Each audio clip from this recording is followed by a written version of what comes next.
Greetings, this is Dyslexy from the ArmA community group Shack Tactical. In cooperation with Bohemian Interactive, I'm creating a series of videos to explain some of the basics of ArmA 3.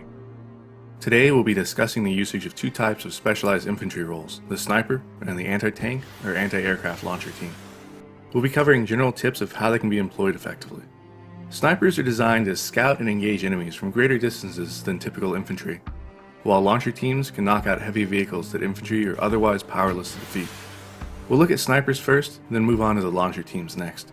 Snipers tend to operate in small groups some distance from supporting forces. Due to this, you must take extra measures to conceal yourself and avoid drawing undue attention from the enemy. Your ghillie suit is intended to camouflage as well as break up your silhouette to make it harder to detect. The key to this being effective lies in picking intelligent places to hide. Nobody's going to believe that a bush laying on a road isn't a person, whereas picking a wooded area or patches of terrain that match the ghillie's colors is using it the way it was meant to be used.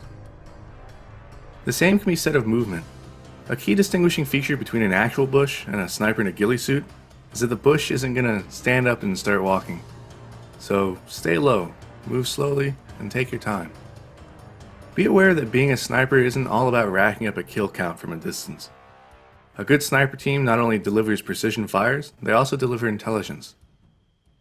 Spotting the enemy and communicating this to the rest of the team can be more significant than just popping off shots. Sometimes you'll do far more damage simply by talking your teammates through an area, warning them of dangers, or helping them to focus their efforts. When you do need to shoot, you'll want to have a solid understanding of what you're using as a weapon, how far you're shooting, and how that distance influences things, as well as what your target should be. We'll look at the M320 rifle as an example of a sniper's weapon. This is a .408 caliber rifle with a 7-round magazine and a high-power scope. Looking through the scope reveals a standard mil-dot reticle. This is a first focal plane reticle, which means that the reticle scales according to the zoom level. The details of how mil-dot ranging works is a bit beyond this video, but if you intend to be a high-speed sniper, you'll want to look into it. Usage of a rangefinder simplifies the process, which most sniper spotter teams will have access to in some form. ArmA 3 allows you to adjust your sight ranging. Once you know the range to your target, simply adjust as needed and the center of your crosshair will correspond to that distance. Bear in mind that at extended ranges, the bullet will fly significantly above your point of aim during its flight to the target and will strike with less force than at closer ranges. When you're preparing for an engagement, choose your targets carefully. Focus on high-value targets, leaders, people with powerful weapons, and similar. You generally want to aim for the center of the visible mass of whatever you're shooting at.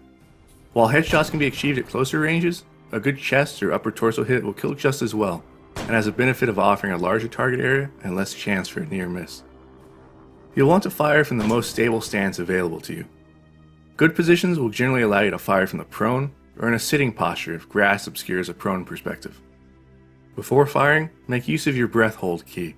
By default, this happens when holding your right mouse button down. This will help to give you temporary aim stabilization and is essential for long-range accuracy. Be precise. A single shot is hard to detect, so make your first one count. Remember that firing repeatedly from the same location makes it much easier for the enemy to find you and return fire. Waiting for other battlefield noise to occur before firing can help to mask the sound of your shots, as well as potentially keep the enemy from realizing that they're taking sniper fire, as well as what other contact they might have. Most importantly, know when you've become compromised and need to bug out. Sticking around as a two-man sniper team to face off against a concerted enemy push to find and destroy you will not end well for you, particularly if the enemy brings force multipliers like armor, air, or artillery against you. Moving on from snipers, let's take a look at another specialized infantry role, that of anti-tank and anti-aircraft launchers. Rocket or missile launchers come in a few different forms with three primary goals, either to kill vehicles, aircraft, or infantry. Anti-tank launchers are either guided, like the Titan Short and the PCML, or unguided, like the RPG-42. Guided projectiles are known as missiles, while unguided are designated as rockets.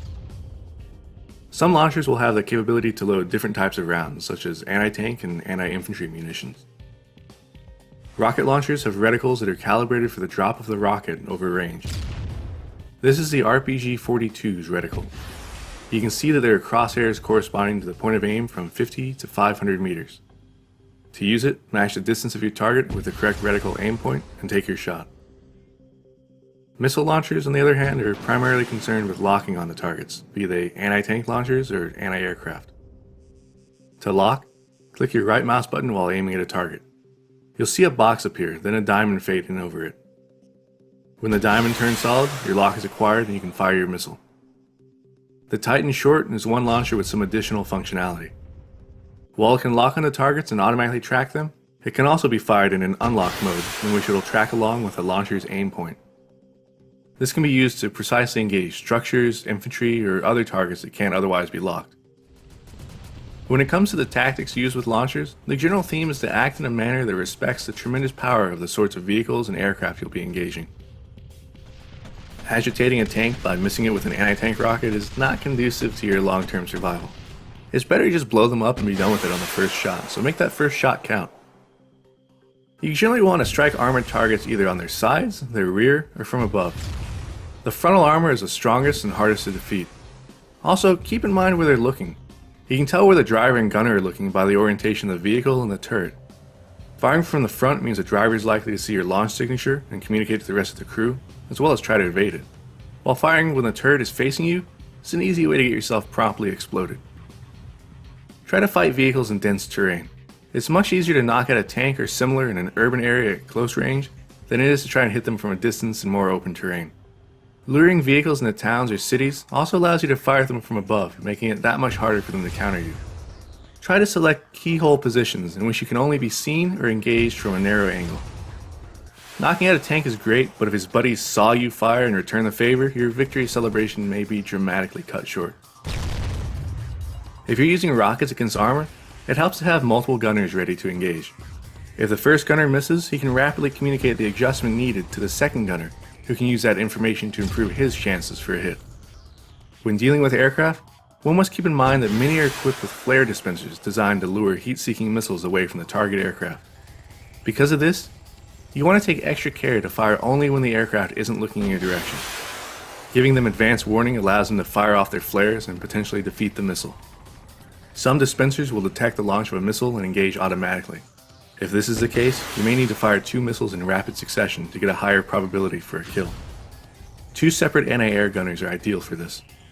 Try to hit the aircraft when they're slow, and if possible, engage them from the rear or sides for maximum effect. The key to survival, whether you're an anti-tank or anti-aircraft gunner, is to stay aware of your environment, stay aware of the enemy threat, and employ your weapons such that the odds are stacked as highly in your favor as possible. As with all things, practice makes perfect. The more time you invest in learning how to fight tanks and aircraft as a launcher-equipped infantry, the more likely you are to succeed when it matters. For more community guide videos, be sure to subscribe to the official ArmA 3 YouTube channel. For other ArmA 3 updates, keep track of the official website, Facebook, and Twitter pages. If you'd like more in-depth tutorial and multiplayer gameplay of ArmA 3 and previous ArmA games, I'd also recommend you check out my channel here. This is Dyslexy, and I'll see you on Altus.